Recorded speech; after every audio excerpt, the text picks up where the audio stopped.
is the Amidon Planet Podcast, episode 43. I am your host, Joel Amidon. Thank you for joining me on this never-ending quest to figure out how to teach better. Today on the podcast is another blast from my education past. It's my good friend and mentor, Dr. Alice Udvari-Solner. Alice is a national consultant in education and has held an appointment at the University of Wisconsin-Madison since 1989. During that time, she has prepared educators in undergraduate, master's, and PhD degree programs to act as change agents in creating inclusive schools. And like I said, she's a blast from my education past. I've known her longer than I knew Joe Dye, who was our last guest on the podcast. And I wanted to have Alice to come on and talk about her book, Joyful Learning. It's a teaching strategy book that helps not only teachers to think creatively about their own teaching, but also to enact some of the inclusive mindsets, philosophies that we're going to talk about in the episode. Alice is an expert in inclusive education, and she has done a lot to think about how to make this happen in classrooms with teachers. And I was one of them. I was a teacher in her undergraduate classes, went to teach fairly locally, and had her come out to my classroom where she was able to point out things that I was doing well and able to help me figure out how to do things even better.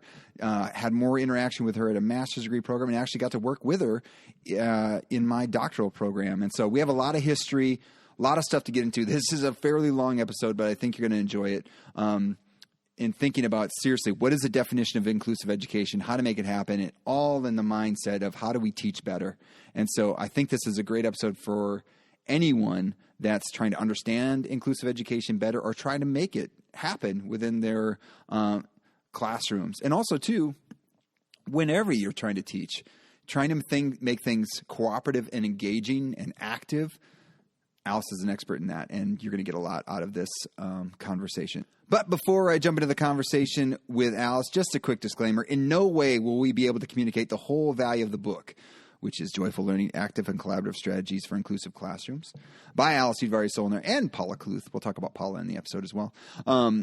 It's going to be from our perspective, and you know the drill. If you like what you hear, go get the book for yourself, especially if you're a K-12 educator, or even, college educator too. You're going to like it. You're going to want it. So go purchase it for yourself. So links to purchase the book can be found at amidonplanet.com/episode 43, or seek it out wherever you buy high-quality books like this one. If possible, try to support your local bookseller like Square Books here in Oxford, Mississippi. Without further delay, here's my conversation with Alice Udvari-Solner. Alice, thank you so much for joining me on the Amidon Planet podcast. How are you? I'm doing great. It's wonderful to be here and to see you. Yeah, this is it's been too long. It has been too long, and but there's a lot of stuff going on right now. But you know what? Like I said in a little bit prior, is these podcasts become a little bit of an excuse to have a conversation with the people I want to talk to. So this is great. So thank you again for joining me. Of course. So would you give a little bit of background on your history in education, a little bit of background on where you're at and where you started and all that good stuff? Sure. So I actually came to the University of Wisconsin-Madison when I was 17 years old. I had aspirations to become an anthropologist, cultural anthropologist, in fact. Started on that path and then realized I might not make a lot of money in this field, and I might have to live in tents and eat peanut butter sandwiches. And so I took a course as part of my undergraduate requirements that was called Exceptional Children. And along with that course came a service learning requirement, and I had the opportunity to work in a classroom serving students with very significant disabilities. And at the time, it was the mid-'70s. This was the first educational experience that any of those students had, and they were recently granted the opportunity to be educated because of the installment of the Education for All Handicapped Children's Act, and they had all been institutionalized in a local institution in the city limits of Madison. And so they had never experienced any kind of education, and some of them were in their middle school years. And I absolutely fell in love with the experience. I fell in love with the students themselves. I thought, these are my people. I recognized that that they were the most interesting, and forced me to be the most creative in my own thinking and my own teaching. And so I shifted and decided to become a special educator. Did so at UW, and then taught in the Madison schools with people that had probably the most significant disabilities in the city. And eventually went on for my master's and PhD at UW-Madison with the intent of serving the communities of families and students with disabilities to advance inclusive education, because I started in the field when we were just trying to seek access to public schools for people with disabilities, and wanted to be part of the movement to truly gain access to general education that is each student's civil right, and was able to do so. And eventually, I didn't intend to, but I was offered a position at UW-Madison that was joint between the regular education department, or the general education department, and special education. And my job was to truly bridge the gap in teacher education that existed between those two disciplines. So my position actually allowed me to teach both general and special educators in common settings, with the intent of having conversations and work to prepare people to be inclusive educators, whether or not they were getting certified as special educators or general educators. Nice. And we'll get into our background, because that's fun too to talk about. Yes. But even just to define, because some people, when you say inclusive education, they have a definition in mind, but can you define inclusive education just for, even folks that might be listening that, they've heard the term, but they don't quite know what it means, but give us that the Alice definition for it. And that's a hard one, because you are going to see in the field many variations of what is meant by inclusive education, and it has evolved over time. Mm-hmm. So the terminology really came out of the grassroots movement of families, educators and administrators who had great forethought and advocacy to look at ways in which students with disabilities could take their rightful place in the context of general education. So the idea of inclusive practice is that we are bringing students with identified disabilities, not only those students, but now any student who might have been marginalized or separated from the general ed context, and bringing them into full membership into their school community.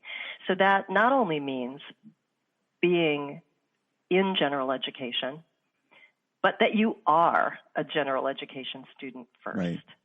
And receiving specialized services doesn't identify you as anyone different. You are not a special education student. It doesn't negate your identity as a first grader or a second grader or a freshman, but in fact, you are a student with full rights and abilities in a general education classroom. And the idea is that we bring specialized services to the student wherever possible into the context of general ed. So that's the way I kind of frame frame inclusive education. And now, of course, when we think about the word inclusivity and the needs of students and how those have evolved and changed over time, that we not only think about assuring students are full members of their school community and valued in that setting, we go beyond thinking about students with disabilities, but include any students who are English language learners or emergent bilingual, multilingual, students who have experienced trauma, and students, again, who might have been separated or marginalized in any way. Yeah. And I thank you for doing that, because I think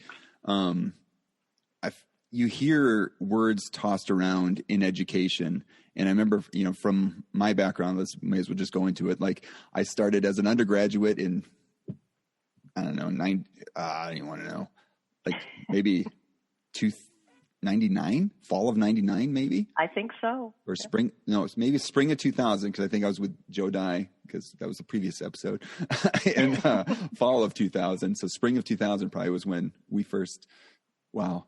Don't know when to do the math there, Alice, but but the having that first class, I think curriculum instruction 506 about learning about what it means to be inclusive, and think about some of the readings that we had, and learning about that, that what was it mean to have an inclusive classroom, and thinking about some of the fragmented ideas about inclusive education, and then even the article that was most powerful I still think about is that article from the students, or from the students in a classroom's perspective of a student who was pulled out for services. I think it talks about this, that student is not a part of a class. They just come and go. I think is like something like the quote. I don't know if you know the exact title of the article. Yes. So that was a really poignant study that was done by Roberta Schnorr out of Syracuse University.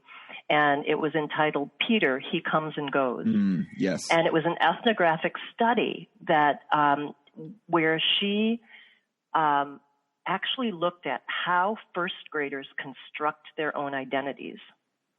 And there was a student with Down syndrome named Peter, and she spent time in this first grade classroom and talked with kids and teachers about what makes the first grade experience, what makes you a first grader.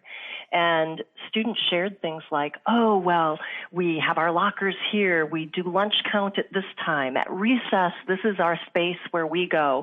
Here we line up, etc. These are the activities we do in school. This is what we're studying in math. And the student with Down syndrome was only mainstreamed on a partial basis into that class. And ultimately she asked students, well, is Peter a first grader? And she got a resounding no from many students. And one of the students' quotes was, Peter's not a first grader. Peter, he comes and goes. And the idea was that he wasn't truly a member of that school community because of his departures and entries, and was perceived as somebody different, somebody other. And as you said, what was powerful for me in that study is how early children begin to develop their own identities as learners and how they perceive others within that school world. And you think, like, even just like from a kid's perspective, like, to get services, I have to go away and get and then that led to this othering versus like, if services, like you talked about in your definition of inclusion, if services can be brought in, and then it's like, well, that becomes a normal part of the classroom. Like, sometimes people need services. Sometimes, and then maybe I need some services this year. Maybe next year I don't. Like, it's like not going to make it a negative or an othering experience, right? It's just something that happens, right? It's okay. It's okay. It's a part of what we do here.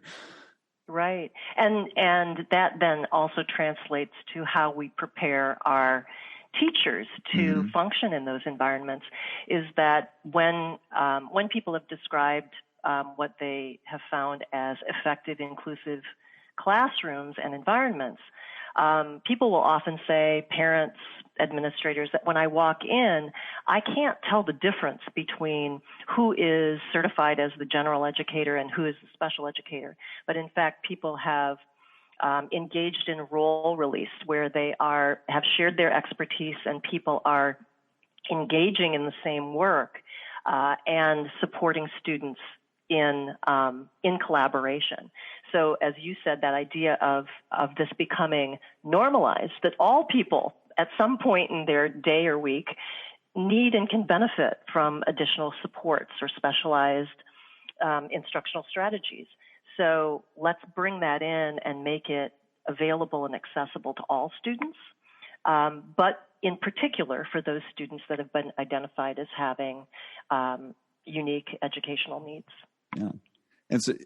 And so like having that experience of being in your undergraduate class and then getting the extended experience of having a master's degree in the program where you had a class as well, and then basically rekindling our relationship. And then for some reason, there was something that led you to come out to my classroom out in Sauk Prairie, and able to see some things that we were doing. And I was reflecting back on that experience of thinking about the things I learned from you to set up my classroom. And then, and then also Sauk Prairie also had pretty good about bringing services in and to students and providing resources for all students too, as well. So that it wasn't, stigmatized, like, hey, if you need resource, you go to the resource room, and that was just an accepted practice. But there was a student, or having that environment set in my class where, services are brought in and things, and then having that sort of normalized within the classroom that, some people just need some help at times. And then we had a student that showed up to my class, and I think you had the opportunity to observe this class, where a student didn't speak a language that anyone in the school spoke, like very limited English. And it's like, okay, this kid needs some help. How are we going to provide it? And it actually happened that another student would help provide it. And he was like into technology and like was a sociable sort of student. So he had these assets that could help. And the kid did have some sort of translating device with him. So they would sit side by side and became friends, even though they barely spoke this, they didn't have any language like abilities besides what was on the little device between them, and they figured it out. And I think it's because of that environment that, you helped me create, to have this like, hey, some people just need a little help every now and then. They might need some help with math. They might need some help with communication. They might need some help with a visual impairment. Like it's just, how do we and that's how the world is. And why don't we see that within our classrooms as well? And so, I don't know, it was in reflecting and for this podcast, I was just thinking like, you know what, Alice means a lot to me in my professional development. So it's good to have this conversation. Well, and I say that, vice versa, because I have only learned what I've learned from my interactions with teachers who are willing to kind of push the limits, question their own practice, be vulnerable about not necessarily knowing what to do immediately, but willing to try through trial and error as to what would work for a student. And, I have to shout your accolades, because why did I want to visit your classroom? Because I knew that you were a brilliant and creative teacher in mathematics, and that you had, one of the unique things that you had done is that you had paid attention to building a community and building a sense of safety for students as the foundation for any of their learning. And that's part and parcel of creating an inclusive environment, is that we can't just plop people together and assume that these relationships will take place, or that students will naturally be able to access, what might be very difficult content for them. But instead, we create an environment where it is, as you said, normalized to interact with peers who might be more skilled at something, where it is sanctioned that students work together and share their expertise, and that you also look for ways for all students to be expert and credible in the classroom. So people's self-esteem and willingness to try was set at the very beginning of the work that you did, I think, on a yearly basis. At least that's what I observed. That's right. That's right. Yeah. No, and I think that too is like you planted those seeds of, like now in my classrooms, like, the best way for me to teach teachers how to teach is to let them teach and see them, coach them along. And like you turned over a lot of your classroom to the pre-service teachers that are learning how to do this, to give them a chance to try and put things out there. And it kind of that same sort of thing where you can point out examples and say like, I like, there's seeing some things here that connect to, what we're trying to promote here, or like, and then bringing in those examples from the classrooms where you would go and where these teachers are pushing the envelope on what's possible. Cause it all starts off with this idea about, well, why not? If this is what's best for the student, let's try something. Let's, versus, we know that other path, and it leads to a more restrictive experience, an othering experience for the students. Why don't we try something and we'll see? And it's like these amazing things happen. And so and why can't we continue to do that? So that's some good stuff. Well, I did want to talk to you about the book Joyful Learning, and it's something that I've used a lot. My first edition has lots of notes and post-its in it, and it's already in a second edition. And so maybe if you could just give a little bit of background on the book Joyful Learning: Active and Collaborative Strategies for Inclusive Classrooms. Absolutely. And I think you had sent me a question that really made me think, like, how did this book come to be? And I started thinking, well, in a way, it kind of has two origin stories in terms of why Paula Kluth and I ever wrote it in the first place. But it does go back to the beginning of my professional career at UW-Madison in the Department of Curriculum and Instruction. And I needed to establish a research agenda, and I wanted that to be truly related to my passion and commitment to work alongside families, teachers, and administrators to do systems change in inclusive education. And I had to look back at my work and kind of what was a driving question for me that actually it has maintained as my primary essential question that's driven my work. But I wrote it down one evening, and so I pulled it out and I looked at it here, and I realized that this is really what my interest was and what I wanted to pursue in my work with teacher preparation. The question was, how do we as educators create teaching and learning experiences that challenge and engage our students, promote access and understanding, maximize meaningful acquisition of content, are culturally sustaining and congruent with our students' learning profiles, and actually promote intellectual and interpersonal growth in our teaching relationships. And that's like a huge tall order. That's what teachers are doing every day in their classroom. And I wanted to walk alongside people, and when I tried to distill that down as to what it meant, I really recognized that it translated to sort of a lifelong examination as to how we universally design and differentiate assessment, curriculum, and instruction. How do we make our teaching practices congruent and supportive of those students who challenge us the most? And to me, this has been a fascinating question. I don't think it's answered yet, but I felt like I needed to embark on the work to find out. And so I applied for a federal research grant early in my career because we were supposed to. That's what you do, yeah. Newly, tenured track assistant professors. And I received one in the early 90s, and the federal government at that time actually had a priority to develop innovative approaches to supporting students with significant disabilities in general ed. And I'm like, that's what I want to do. That's you. That's it. And so what it did in the design of the research and the outcomes is it actually allowed me to document the positive practices that teams of teachers were already engaged in, but then also to be witness to them grappling with the problems of practice in this area. Some teachers were veteran to this, to inclusive practice. They had been teaching in diverse classrooms for many years. We needed to learn from those teachers. and ask, what are you doing? Why are you doing it? And what do you call that? And then let's write it down because other people need to know it. Along with those veteran teachers were also novice teachers. It's like, this is the first time I have ever had somebody with a more significant disability in my class, and I'm a little scared. I don't really know what the first steps are.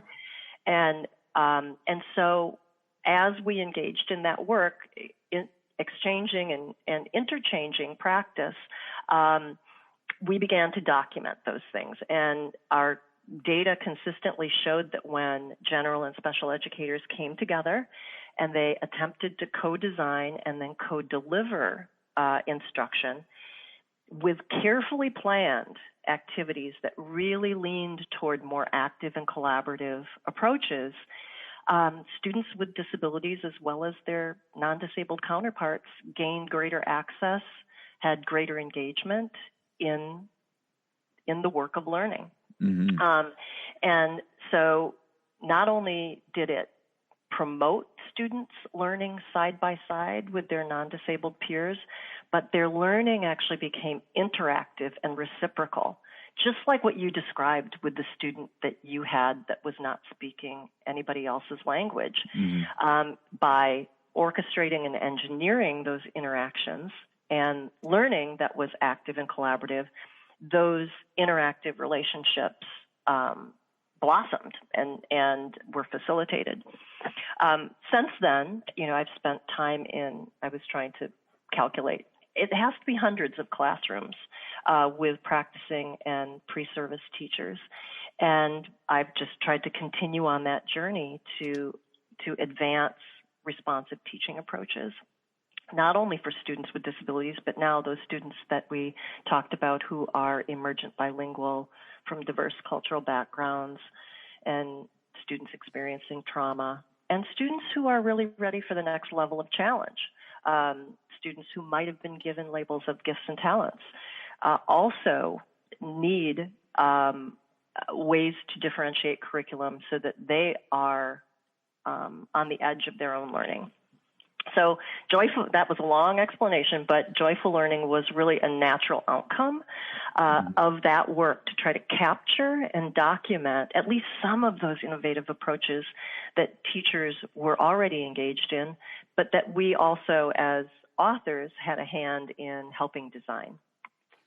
Which is cool. Like thinking about like the documenting and, sharing the brilliance of teachers. Like that's pretty cool. Like, and how, being that partner side by side versus, some other folks in similar sort of positions be like, I have the answer and I'm going to go deliver it to everybody versus like, no, there's answers out there. And how do we help, put them together and make sure that they get out to people? So, yes, I feel that the authors of Joyful Learning are all of those teachers. And in fact, we tried to, in the book, honor those where we highlighted some of the strategies, the strategies that were generated by some of the teachers and within districts where we had worked.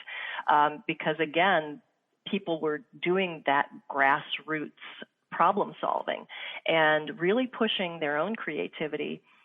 And the catalyst for that creativity were those students that were the most challenging. Mm-hmm. Yeah. So what an asset, you think like what you think about like what, and to those kids too, that's bringing out this great work. And I thinking about like that almost, calling that you listed out before and thinking about then where does this book sit? I think it's like this is as close to, like you said, it's not quite the answer, like the answer is still being developed, but I think this is a pretty good response, right? To think like if people are going to look at this book and think like there's a philosophy behind it, but it's leading to like, there's some actions I can take. And so it's almost like if I have the philosophy and want to think like, well, what it would look like in practice versus, maybe I don't quite have the flight, but if I take these practices, I'll start getting what that thinking is behind it. Like, if I want to make sure everyone can participate in this thing. So now like I'm more thinking in that way that you're talking about. And I get to notice who kids are and what their assets are, how can I leverage them and how can I challenge them? And so it's Yeah, it's fantastic. So, and that just brought to mind what I saw teachers doing in the field, and then we were kind of, walking that same path with them in the problem solving. Is that we recognized up front, and teachers in practice did too, that when we were in habitual teaching patterns that were really based on large group whole class frameworks or teacher led frameworks where it might be the teacher demonstrating and then the students are expected to function independently after they've synthesized the modeling of the teacher. Large group question and answer, which many people rely on as a way of structuring their classes, particularly at the secondary level. Well, those are the structures where students with unique learning needs struggle the most. Mm-hmm.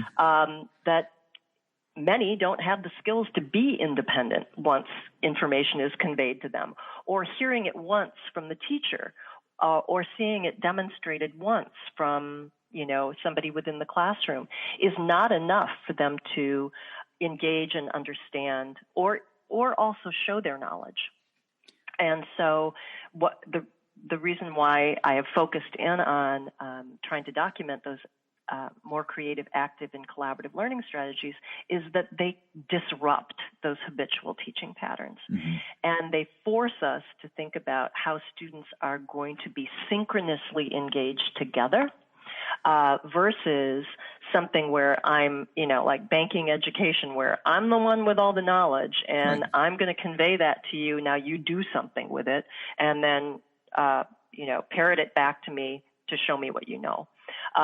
These strategies actually really try to give us alternatives and also provide methods for students to have agency in their own learning.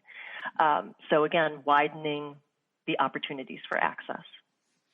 So maybe, again, this is not designed to be read like a novel from front to back cover. It's no. There's lots of different strategies, and again, dog-eared copies and Post-its all over the place in most of these books. Is like these are things that I could see I want to try in my classroom. Let's just use one, and this is one of my favorites. Okay. Just to talk through, just so people can get a flavor of it. Can we talk through Stand and Deliver? Yes. I think it's one of. If any of my students are out there like, oh, he's going to talk about Stand and Deliver. And it's one of my favorites because I think of how you can do it almost at any time. And we've come up with some modification. We have Hand and Deliver for you doing it on Zoom. So yeah. We've come up with some modifications already, but could you walk through Stand and Deliver? Sure. So, again, as I described this, people may also do a variation of this already in their practice. They may have learned about a strategy like this under a different name. Sometimes I like to remind us that no thought is original. That's right. That we're all building off of each other. Yeah, but this was a strategy that Paula, my co-author, and I wanted to document as an alternative to what we might do in large group whole class question and answer. Because when we think about that traditional structure, the teacher asks a question, mm-hmm. and then likely, a few students will come forward, raise their hand, and offer an answer. And the almost pattern, immediately too. Immediately, right? Mm-hmm. And typically what we find out is those will be the same students. Time and time again, they are the most gregarious people in the classroom, the people who are the risk takers, the people who are maybe the most opinionated, the people who want to be heard, right? Mm-hmm. And those are fantastic characteristics of learners. But oftentimes it results in only hearing a few voices mm-hmm. in the classroom. And then you have absolutely no data in terms of what other people are understanding. So Stand and Deliver requires you to engage the whole class. Actually, as a result, you can get 100% participation. So just asking students a key question where there might be many multiple right answers. I think if there's only one right answer, this isn't the right strategy. But if there are multiple right answers or opinions or statements that can be made, this is a great structure. I've used this question to demonstrate. This is a question I'll use, and it's one that the answer to them, it's like, how in your head add up 16 and 25? Okay. And then describe and think about how you did it. So that's a one that most in the audience can do. But that would be a prompt. That'd be a sample prompt that you could use. Or, I mean, there's any other prompt, like open-ended prompt. And what students need to convey then is how they came to that solution, right? Right. Yeah. And even to say, like, everyone knows, like, even to put on the answer is this. I don't care about it's not about the answer. It's about how do we get to the answer. How you did it. So that there are multiple strategies that you actually want students to express, right? Yeah. And at the college level, we use this really early on in the class, and I have them read a lot of foundational information about why inclusive education came to be. What was the rationale behind this? Because if we don't have a strong rationale for this practice, people will never install it or maintain it. So I use the question, what was one compelling rationale for inclusive education that resonated with you for the installment or the development of inclusive ed? So again, multiple right answers, some of them opinion-based. And so what we ask is for everybody to stand up, okay? You each have a potential idea to share. And then the way you proceed in Stand and Deliver is that you randomly call on one person and they share their idea. Everybody else is attentively listening. And if they were also going to share that idea, they sit down. And then you move on to whoever is still standing has a different idea than what was just shared. And you progressively go through until there is no person standing. But what you get as an instructor is you get on the moment assessment. So if when the first person shares their answer and we have 10 people sit down, we can recognize in that exact moment that 10 people, in your case, shared the same kind of mathematical strategy. And you didn't need to speak that because your idea was already represented. Yeah. And so ultimately some of the benefits of this is that is you're enlisting higher level thinking in students because and also more attentive listening. I always ask my students, have you ever asked a question in class and lots of kids raise their hand or want to participate?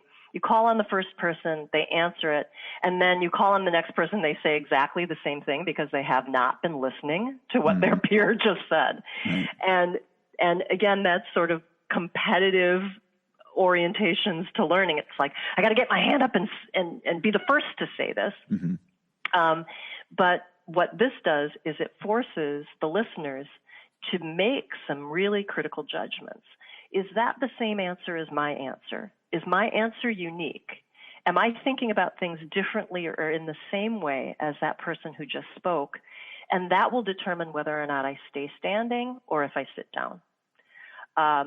And so I've found that people end up being much more attentive to the group's sharing when that strategy is used. Yeah, and like even to think too about, what, like, Alice, what if somebody changes their response and brings another compelling, like, oh, so we're going to hear another compelling reason why we should be engaging, like, that's okay. Or I'm going to hear another strategy for getting from, 25 plus 16. That's okay. Yeah, exactly. That means they were listening and they came up with another, that's what the level of thinking and like what you talked about before, these strategies disrupt patterns. And even for the teacher, because usually in that whole class environment where the student raises their hand and there's a response, like with a lot of times where the teacher is going to say that IRE, initiate, respond, evaluate sort of response, where it's like, oh, what do you have to say? Here's my response. And they'll say, good. And then what does that do to everyone else? Like, oh, the answer has been given. We can all stop thinking and hands go down. versus, the disruption is, I'm not just gaining one. Okay, who's the next person to give a compelling response, or who's got another strategy, or who's got and ask for a volunteer. And now you're getting people to, everyone's contributing either through their sitting down or through their offering something. But then another thing is that there's scaffolding. Like, I might not have had the words to share my thinking, but I've heard a little bit about how to do that. And now I might feel more capable of doing it. It's like, it's beautiful. And students often feel like, oh, okay, I'm all right with not giving my answer verbally because my idea was just represented well by somebody else. And as I said, this is really good for on-the-spot assessment. If I ask that question about what was a compelling rationale for inclusive education that you read, and I see half the class sit down when one rationale is voiced, I can see that was a center point of something that they read. Maybe that's something that we want to expand on, or we don't need to expand on. Let's maybe expand on a lesser stated rationale. So it gives me information in the moment about what people know, what they find important, and how they can convey it. This is what often happens, though, is that people are like, I know kids that would just sit down right away. If you had them stand and deliver and somebody else gave an answer, they'd just sit down, whether or not they had the answer or not. And then I always say to my students, well, what are you going to do about that? How would you change up your instruction? And immediately people will go, well, I go, can you think of the name of the student that would sit down first? And they're like, oh yeah, that would be so-and-so. I'm like, what are you going to do? And then they go, oh, I would call on that person first. I'm like, absolutely. Or if a student sits down, that's an opportunity to say, oh, you had the same answer. Can you expand on that? Or, you know what, I'm not sure your answer is exactly the same. Let's have you keep standing, and I'm going to call on you a bit later.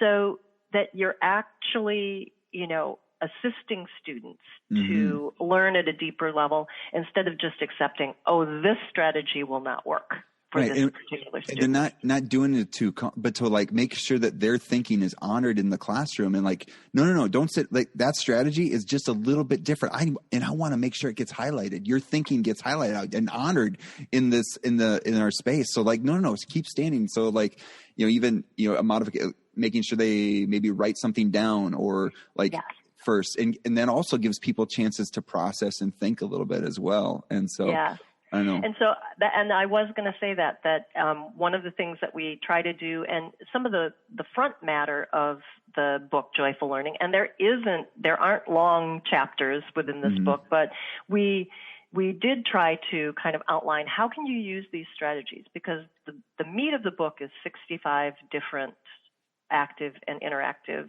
learning strategies. And so in the front of the book, we talk about how you might use these strategies in combination with one another.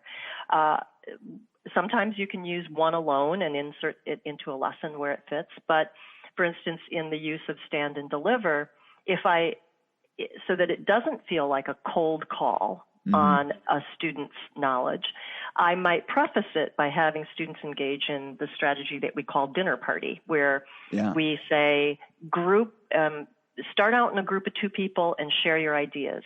Now here's another sentence starter or another idea we want you to discuss. I will eventually ask you individually to share your thoughts on this, but group with somebody else, listen to other people's ideas, and then we might have students go back, sit down, and jot down some thoughts.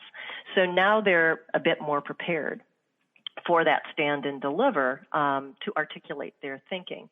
The other thing is that when we do something like dinner party, where we have students gather either in person or in breakout rooms virtually, is that they have the opportunity to try out their ideas in a less stressful situation, a less high-stakes situation. And as an instructor, I can help people then. I can bounce from group to group, or I can not I can check into somebody's thinking and maybe help them articulate it before we come back to the larger group to do stand and deliver. So those are the perfect times to do specialized instruction for particular students, whether or not they need language scaffolds or if they need cognitive scaffolds in order to be able to contribute in the actual academic activity. And then also just by having students interacting with each other and getting to do things in those small groups, there's naturally some of that scaffolding is going to occur as well. And maybe not to the need of some students, but there's some, right? Like, and that's, getting kids to interact with each other. They're helpful beings at times, like that, and that's what a good thing to do, I often say one of our best strategies is to get out of students' ways as instructors, where I am not going to be a student's partner for an activity. We should not be putting paraprofessionals into support roles where they become a student's academic partner, but we have to see ourselves as adults who help facilitate the academic interactions and even social interactions between students. And that deeply changes the orientation of what we're doing when we're providing support to kids. And that gets me to the philosophy, and I attribute this to you, is, when we would see like friend groups in classrooms, and maybe the old school thinking was like, oh, those friends, you got to get them apart, or else they're just going to talk to each other. And well, what does that say about your classroom, right? We're not going to be taught. It's just going to be that dumping knowledge into their heads because they're empty vessels, whatever. But no, if we're going to interact, well, now a friendship is an asset, right? That maybe they know how to communicate with each other. They can help others communicate with now we're creating these conduits for delivering content. That seems very not very human to talk about like that, but it's an asset, right? And these relationships are assets. And then thinking about how can we develop more wouldn't it be great that we can develop more relationships in our classrooms, and then providing these places where, yes, we're talking about content and thinking about the stuff, but also too, there is that social interaction as well, which is about being a kid, a growing adolescent, is learning how to interact with each other. And you were doing that as well. And it's, I don't know, Alice, it's like this holistic way of thinking about, the whole kid, and what better time than right now than we need to think about not just the academic, but the, all the different well-beings of a child, Absolutely. And something that you said made me think, that one of the things about that we made as a concerted effort in this book and in outlining these strategies is that we wanted this book to be a working desk reference for teachers, that as you're planning any unit of instruction and its associated lessons, that you might pull something of this out. It's like, okay, I'm going to be reviewing in this lesson, or I really want students to interact around this academic content, or I know I need to do some team building at the start of this unit. Yeah. That the chapters are set up to lead you to certain activities that would nicely align with those intentions. But the other thing that each strategy does is it gives you a protocol for interaction. And when I say protocol, I mean simply a step-by-step process that you follow as a teacher and that students follow. So one of the downfalls of collaborative group work that students have experienced is that it has been unstructured group work. Mm-hmm. And we put kids together, we give them a difficult academic task and essentially say, do it as a small group. And then whatever happens, happens. And typically what does happen is certain people emerge as leaders or as the people who can convey their ideas and information most effectively. And then ultimately there might be an imbalance of work that's done or understanding of what comes out of that student work together. And these strategies actually give guidelines for what is the process for interaction here? What are the steps that we do? And what are the roles or actions that each student engages in, so that it's clear to the students that they have a process that they can follow, so that it isn't that loosely guided. I mean, there are times when we want students to function without strict guidelines or protocols, where we want just discovery learning happening and observing that. But these give methods for both the teacher and the student to move from one place in interacting with the curriculum to an end point of what we hope is some greater understanding. Yeah. Well, and also too, it's comfortable. I mean, at least it feels comfortable when you're in this, possibly different kind of learning experience that you kind of know what the rules are. Like, hey, here's what we're going to do. And here's what stand and deliver looks like. Here's what dinner party looks like. Here's what a gallery walk looks like. These sorts of things that we're going to be doing. Like, here's the order of operations.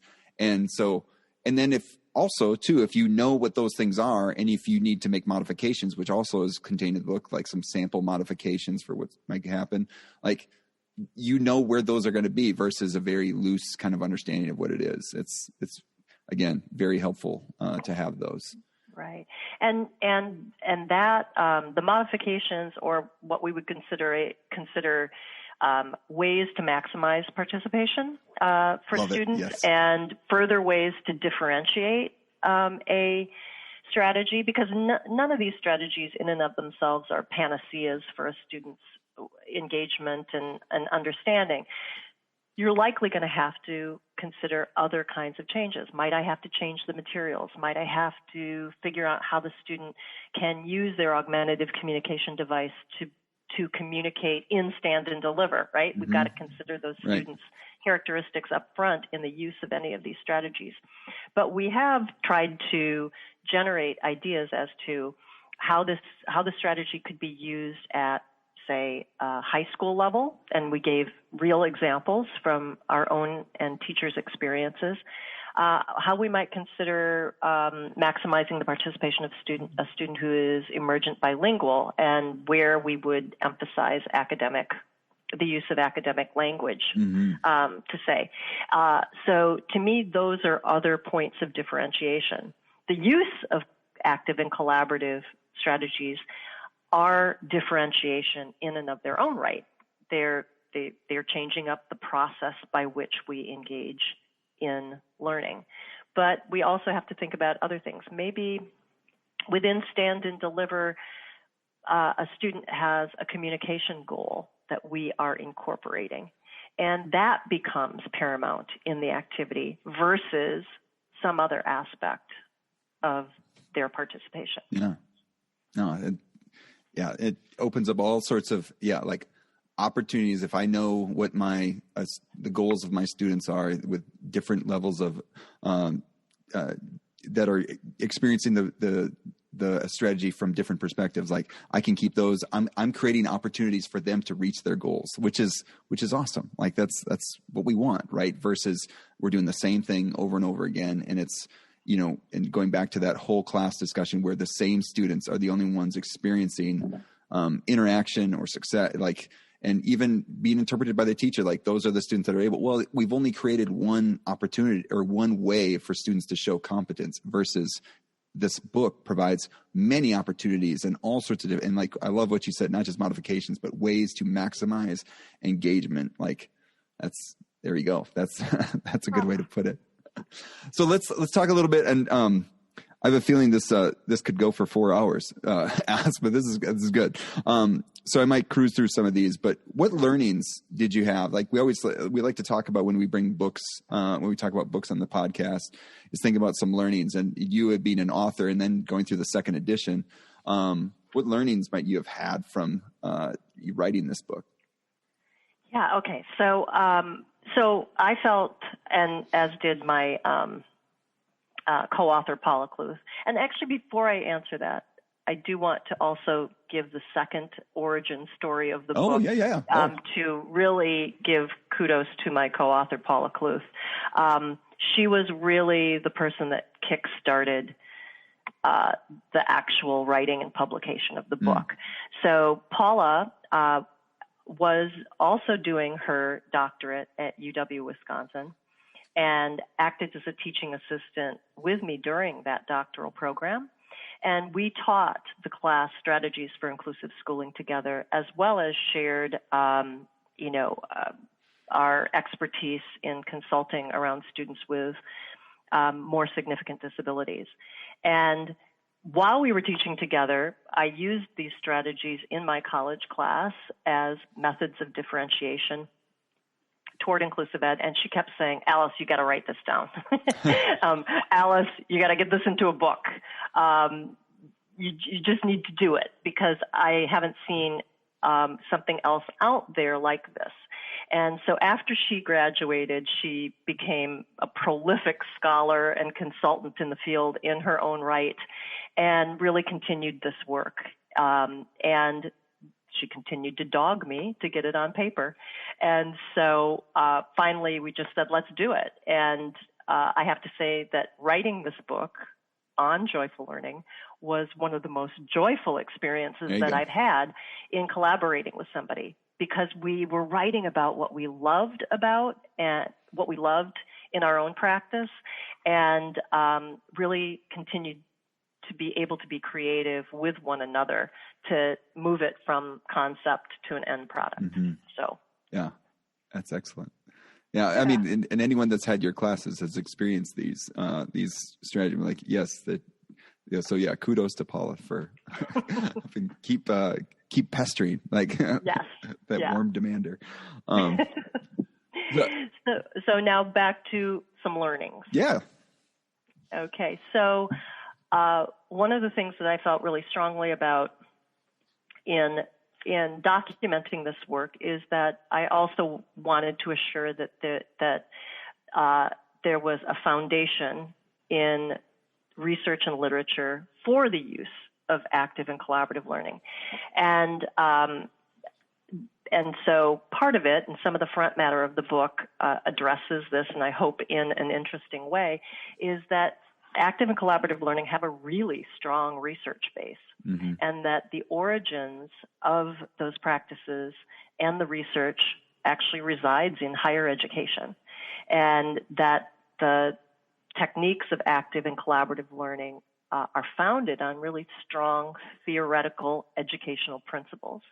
And I felt it really important to talk about those and document those, because one of the common reactions of some teachers in practice is this takes away from, assuring students get the content that they need, or this takes away from the time I have to prepare them for the standardized test, right? Engaging in these things takes too much instructional time to design. I'm not sure that the outcomes of working with other students is going to be that beneficial when, the endpoint is a high stakes test, right? And so for me, a key learning in this is that there is data and there is research showing the benefits of active and collaborative learning and the need for it in higher education as well, so that we are actually preparing students in the elementary and secondary areas for the real active and collaborative work that's expected at the college level. There's been a tremendous movement in teaching and learning at the higher ed level to, again, disrupt some of those traditional approaches to learning. And the source of that came from the STEM fields. They recognized that by teaching students in these sort of prosaic, traditional lecture formats, that they were not gaining the skills they needed to be creative collaborators in their professions as engineers, people in medicine, mathematicians who work together.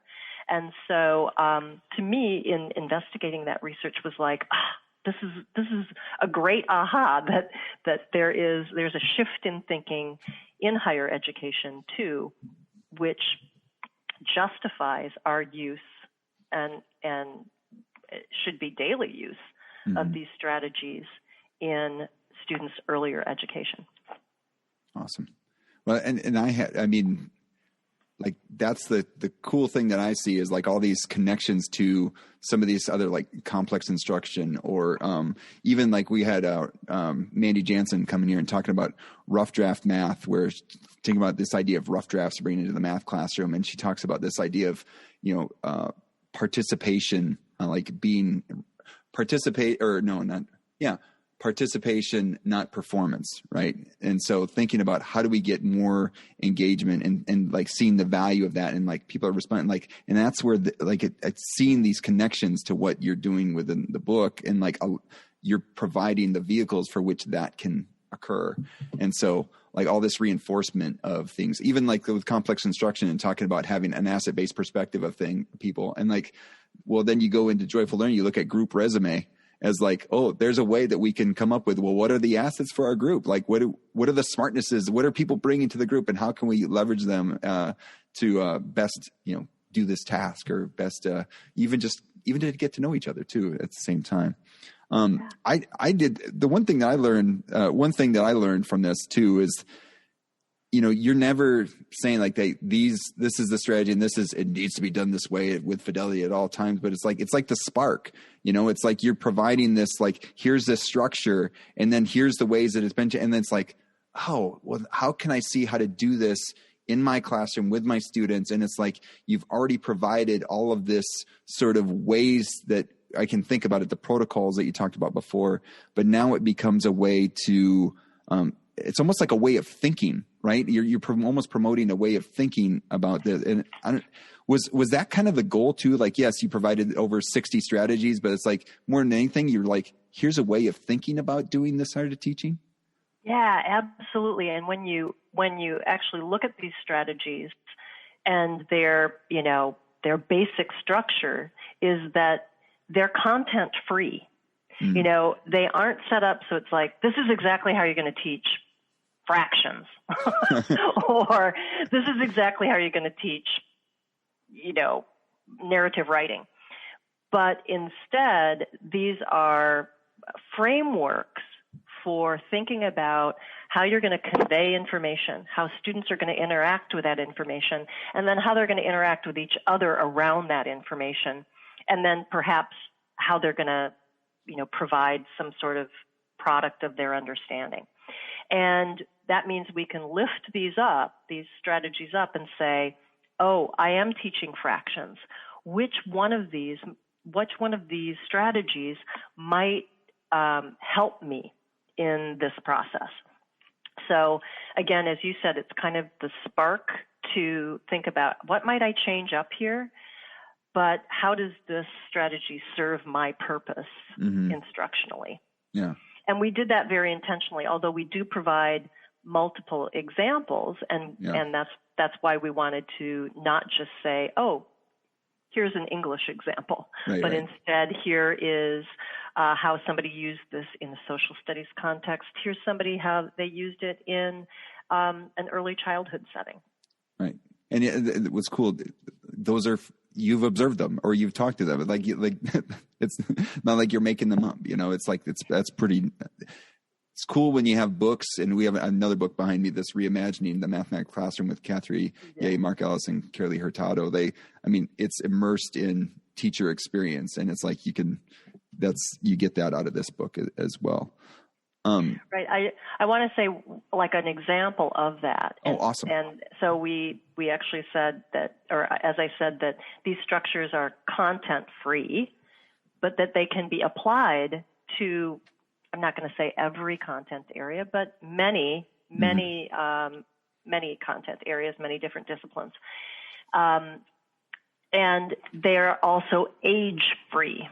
So we can ratchet them up in complexity for students at the secondary level. And again, I use all of these strategies at the college level. And then we can reduce the the abstraction, make them more concrete for younger age groups and kind of ratchet them down. And an example of that is a strategy that Paula wrote up in the book, and she highlights a chemistry teacher that she worked with in Illinois.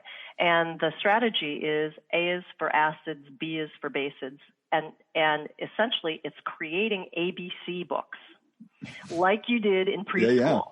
A is for apple, B is for boy, although I might not say B is for boy anymore. C is for cat. And then students investigate that word or that concept that starts with that letter. And we thought, why are we abandoning that at the preschool level? But are there applications where we can learn about different concepts that are related, say, to a unit of study? And so this chemistry teacher actually took the idea, and he initially made it as an extra credit project, but then I think he built it into his curriculum as a product that students could produce at the end of a unit about acids and bases in chemistry. And students could work alone or in groups, and they had to create, say, a PowerPoint presentation where they picked a concept from the unit that started with A. They had to have a definition. They had to have pictures. They had to have the way it was applied. Maybe they had to have misunderstandings about it. And they created an alphabet book around that chemistry concept. And students actually used it and exchanged their work with each other for studying for the exam. And it was, again, a more creative and unique way for students to explore areas of interest, but then also to document their understandings. Nice. Do you have any other learnings from? Other learnings? Well, kind of two of them, two others. And I've already mentioned this, but to me, I really want people to get this takeaway, is that active and collaborative learning are really powerful and necessary elements of universally designed curriculum, instruction, and assessment. And oftentimes, teachers are inundated with all these words and concepts like, what is UDL now? And how does that differ from differentiation? And what is active and collaborative learning? And how does it relate to those two concepts? To me, they are integrated, and they should be viewed as integrated concepts, and that active and collaborative learning actually address three of the major pillars of universal design for learning, or UDL, which is to create multiple means of action, multiple means of expression, and multiple means of engagement, which are three of the four pillars of universal design. The fourth is multiple means of representation. And what we do also encourage in the book is, like, you're going to be using the strategy A is for acids, B is for bases, or the ABC books. You are going to have to think about multiple means of representation as to how students also engage with this. What are your materials looking like? How are they individualized for students? So again, to me, these can be some important vehicles for really pushing thinking about UDL and how we're going to differentiate for particular students. Yeah. They're the catalyst in a sense. Yeah. Anything else that you wanted to add? Yeah. Another, I had several, but this one is important to me, is that we need to not consider that teachers own these strategies, but that we actually have to put the strategies into the hands of our students. Yes, that's a good one. That we might teach and model some of these processes to begin with, but we need to encourage agency in our students. Even young kids can make decisions about how they want to learn something once they have experienced it, for a first time. So having them choose, lead, facilitate the approaches that are in a given lesson. And to me, that's what we want to produce in our adult learners, people who are creative thinkers about their own learning. That it's not like I'm doing stand and deliver to you, but let's decide. We're going to have a discussion about this. Which strategy would you like to use? And then have a student lead it. There's no reason why I have to be the one facilitating that. Even young ones could facilitate stand and deliver. That is, I mean, that's so great. I mean, just like taking that to the next level, like, you know, all of a sudden, this might be a little dated now, but like a kid comes up and like, hey, can I lead this? But can we do dab and deliver? Like, what is it? Exactly. Everyone has the same response. I've got a bunch of people dabbing in you know, like, and showing that they're that they have the same response, and like.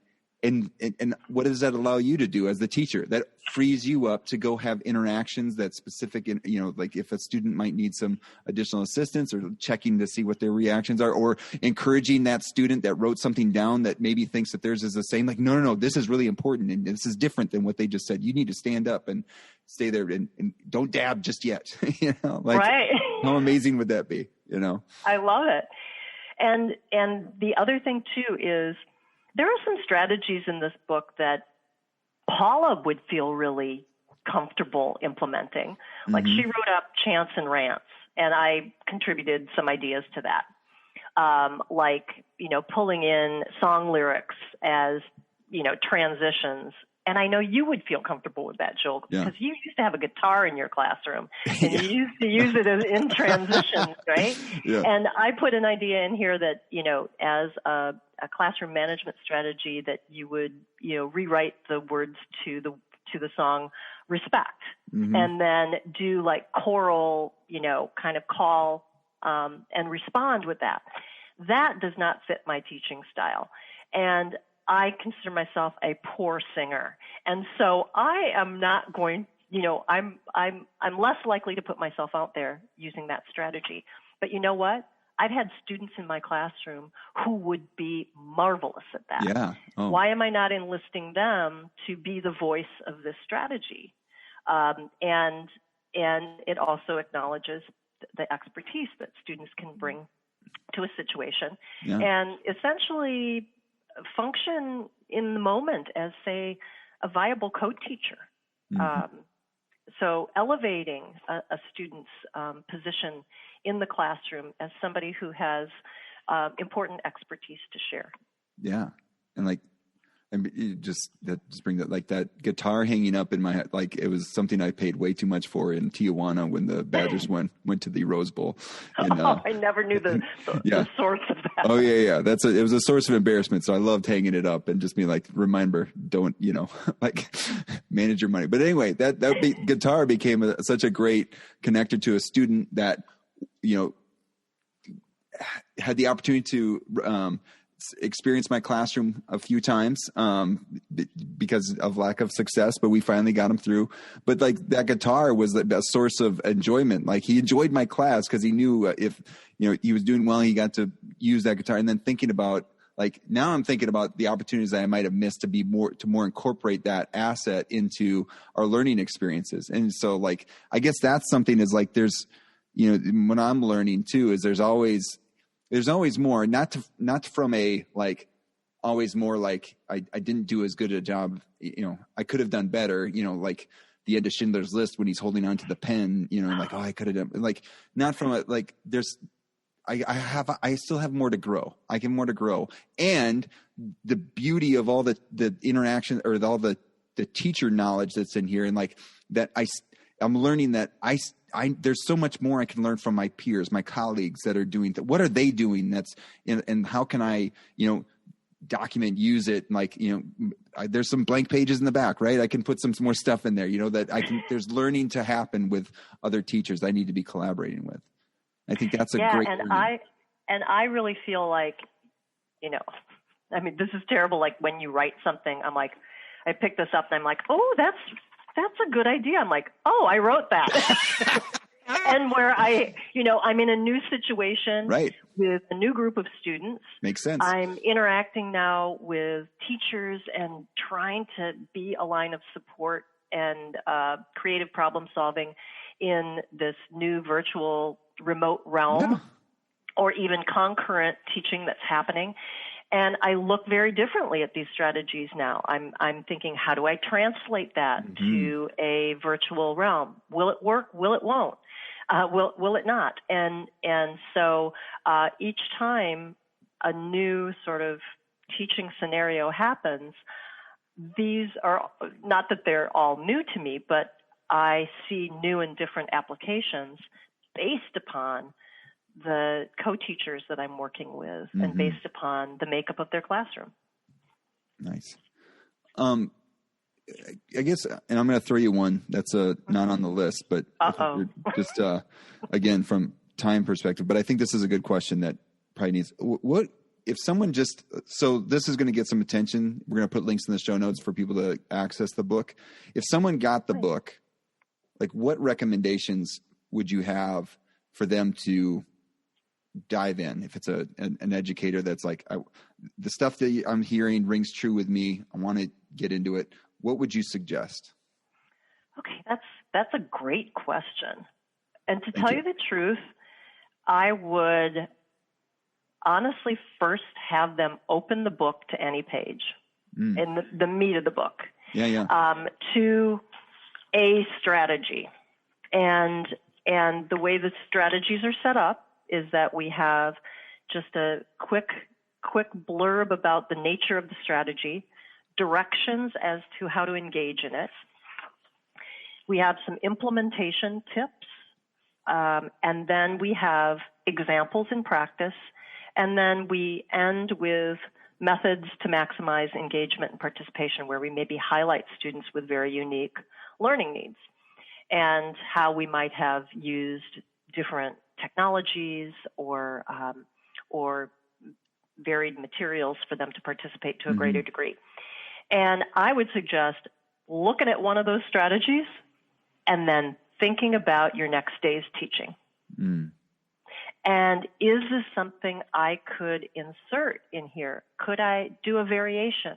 What student do I know who might struggle with this? And as I'm thinking about their participation in this, how does that impact how I might teach tomorrow? Right? And so I think that the book makes most sense if you can immediately dive into what the strategies are, and then I would go back and read the front matter. I mean, not that it's not important, because we spent a lot of time on it. But as to how you might use the book or how the book is set up and that kind of thing. But to me, again, it's the opportunity to catalyze your teaching, sort of shake things up, but also in a reasonable way. As you're looking at the strategies, and you were to open the book and pick something to first view, we're not telling you have to change everything about your teaching in order to be a more inclusive teacher. Yeah. We're not saying throw it all out and start from scratch, because that is daunting. Right. And that is impossible at this point in time, particularly during the pandemic. We have to build off of what we currently have. We have to build off of what feels safe and doable. And this allows you to take smaller incremental steps in change. Yeah. So generally, that would be my recommendation. Well, and so then, and I'm going to skip down to like the critical part. So maybe also, I mean, that was kind of like a caution, like, hey, don't throw everything out, right? But any other things, like being maybe a critical perspective of the book, or any other things that you'd be like, hey, just keep this in mind as well as you're thinking about this stuff? So a critical point, now that I have hindsight as one of the authors, is that from the beginning, we intended this book to be relevant to PK-12 settings and beyond, to adult learning, and reflect real techniques that teachers were using.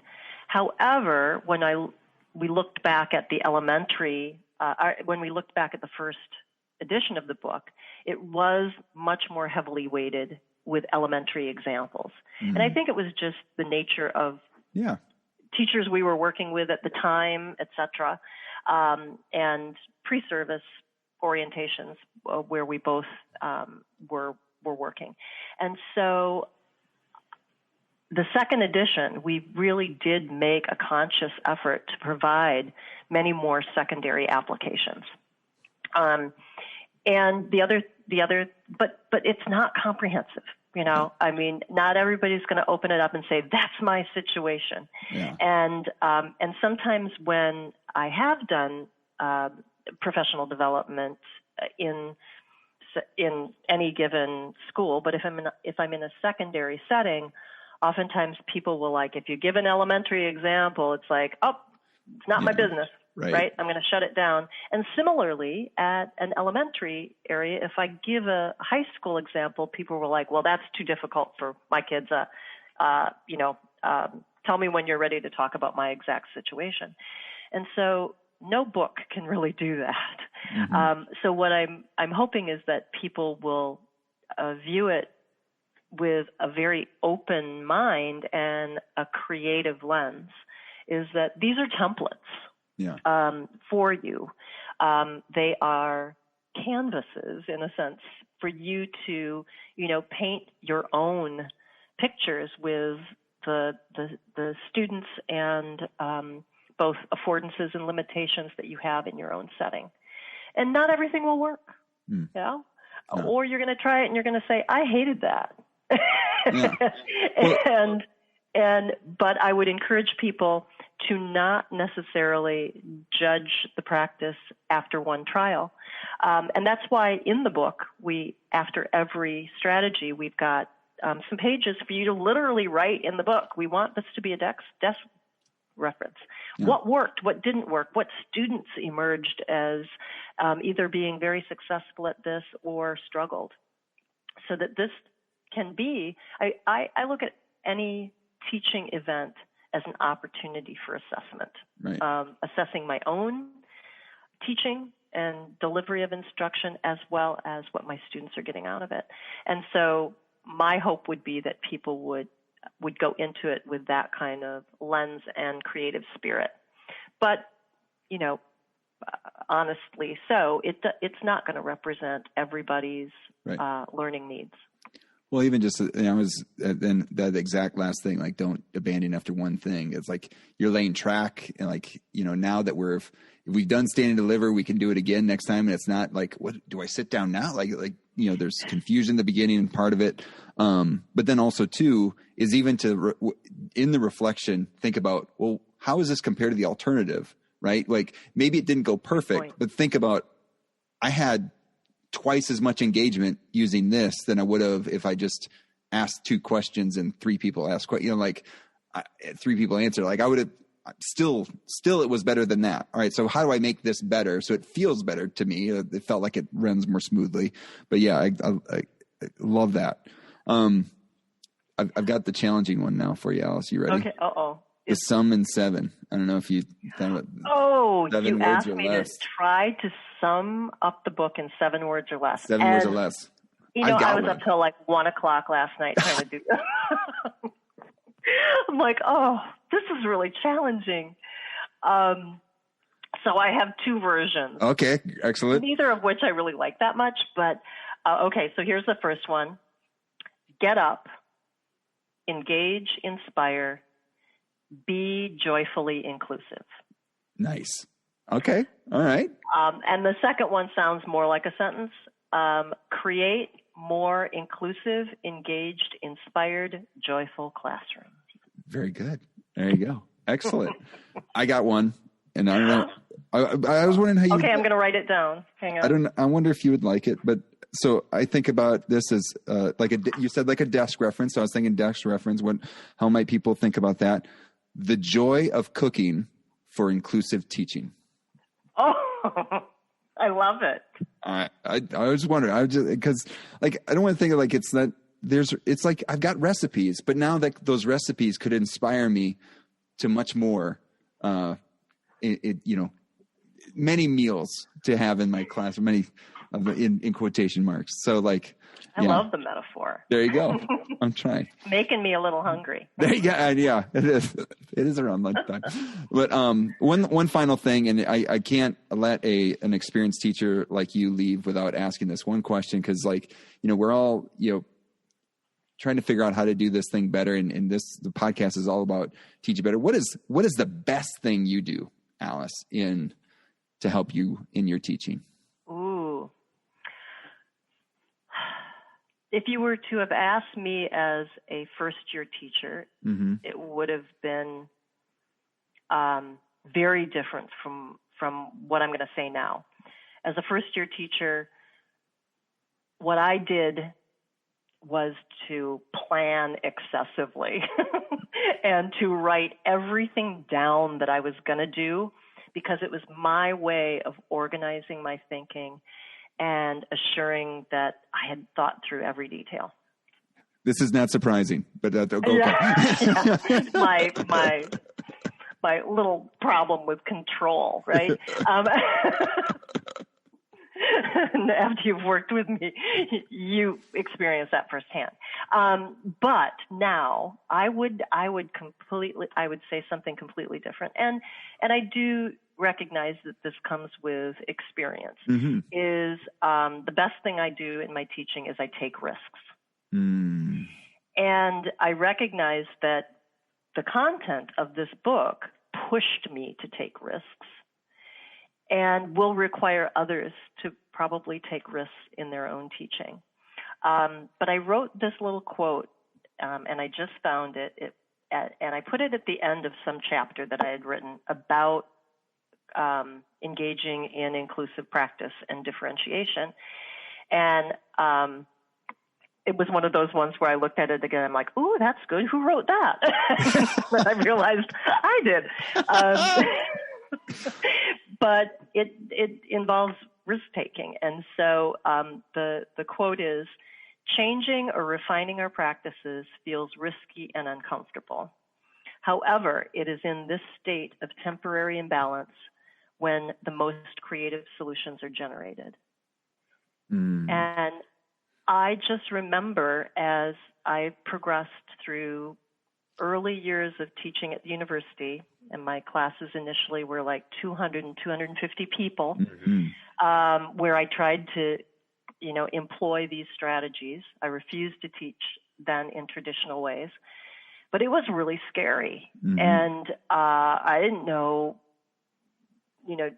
what kinds of responses I was going to get from students. And I remember feeling in that state of imbalance. It's like, ooh, this doesn't feel good, almost like, you're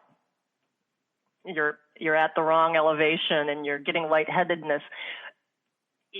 And then I realized that that's when I was the most open to doing things differently, taking things as they came, being mindful in the moment about what was happening, instead of trying to control every single event and every single student response, and see what solutions and creativity came out of that moment.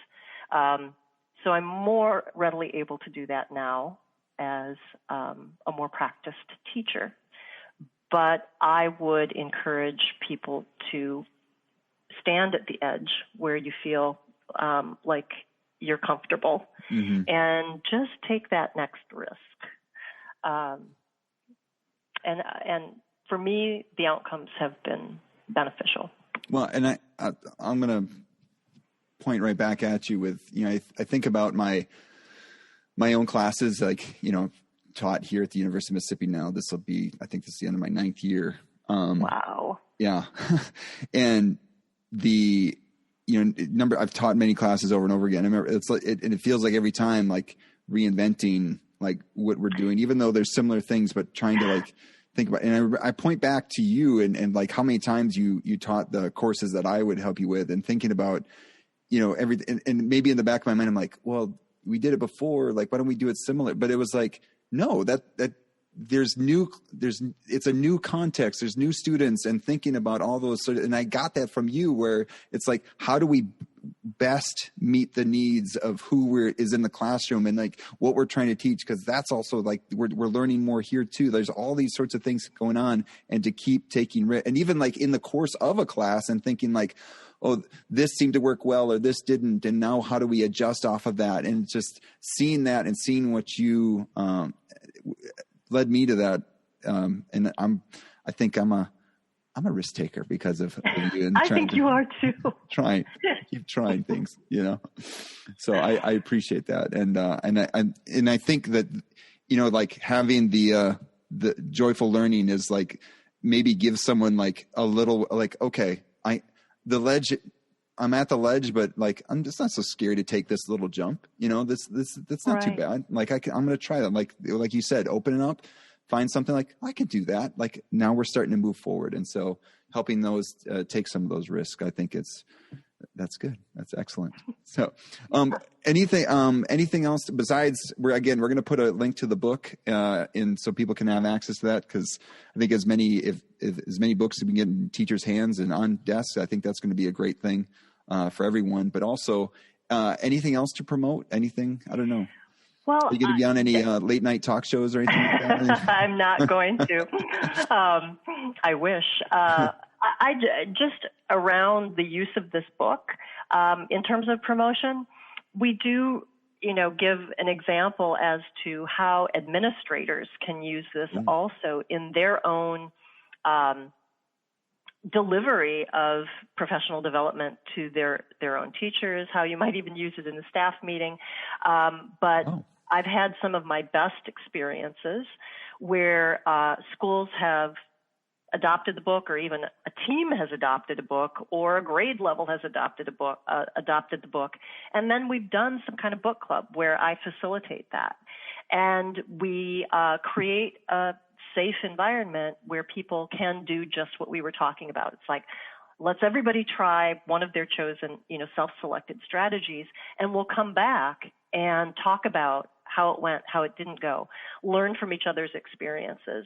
And then in some settings, districts have hired me to actually support and coach and be present in the same room as their teachers to try new practices out.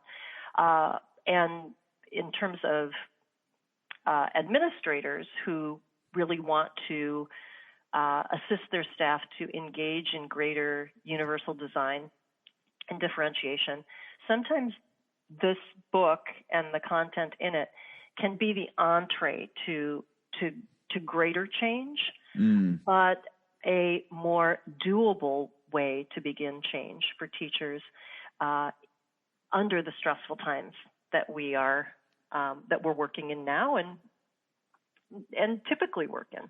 Yeah.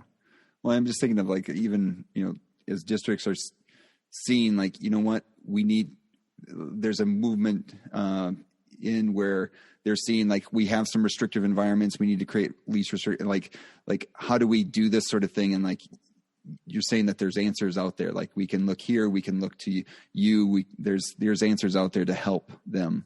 Well, take those sorts of risks too. Take those but doing what they need to do, what they're called to do in their schools or districts or whatever. So yes, absolutely.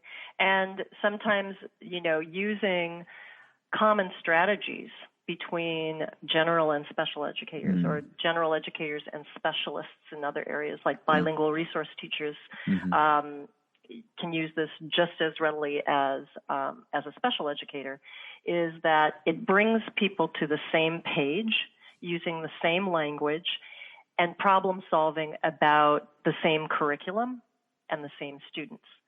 So in a sense, it facilitates that co-design and co-delivery of instruction, which is so essential to creating inclusive environments. Awesome. Thank you so much, Alice. This was a great conversation, and I just appreciate your time. I know I took way more time than I said I would, but I greatly appreciate it. I know the listeners do too. Well, thank you for inviting me. It's to overuse the term, it's been a joy. That's right. To not only see and talk with you again, but to be able to talk about this, which remains my passion. Awesome. Thank you, Alice. Thanks. there it is. It's a long conversation, but a good one. And that's what's cool about podcasts. You can make them as long as you want. And I love that conversation. And I miss having those conversations with Alice, and hopefully we can have her on again because I think has a lot to offer. And it's one of the reasons why I wanted to have this podcast. And like I mentioned before, it's to capture the stuff that I have gained a lot from, these conversations with teachers like Alice or like Joe from the last episode, or just even stuff from the books I've read. And I would just want to share it. And that's what the podcast is for. So if there's at least one person out there that gains value from this episode, it's great. And I know that there's many of you out there who are listening. So we greatly appreciate it. If you're looking for ways to support the podcast, you can do a bunch of things. Subscribe, rate, and review to the podcast. Wherever you get your podcast, do that. You can subscribe to the Amidon Planet download, which contains teaching resources and updates from Amidon Planet. That's a periodic email that goes out. You can go to AmidonPlanet.com. There's a bunch of places where you can hit join the email list and get access to that. The Amidon Planet download, which again happens periodically, about every 2 weeks now. You can follow at Amidon Planet on Instagram, Twitter, LinkedIn, or like the Amidon Planet Facebook page. We're thinking about doing another No Guilt book club coming up in the next few months. So if you want to get access to that, the Facebook page is also a good place to be notified of that sort of thing. Or, again, access the Amidon Planet download. Check out the Amidon Planet store or Amidon Planet bookshop. Links are in the footer at AmidonPlanet.com, where your purchases support the production costs of the podcast. We greatly appreciate that. So thank you again for listening to this episode of the Amidon Planet podcast. Thank you to Alice for sharing her expertise and for writing a book. We always are thankful for our authors for sharing their expertise in a book as well. Thanks to Matt Mifflin for the music in this episode. And also, Matt's got a new song out there. Check it out on Spotify. You can listen to previous episodes where we talked to Matt about his music. But hopefully we can have him on again in the near future. Shout out to you, Matt. And finally, thank you to all of you out there who are seeking to teach better and be the good in the world by investing in the lives of others. This world is a better place because you have decided to use the gifts you have been given to serve others. Thank you for all that you do. Peace.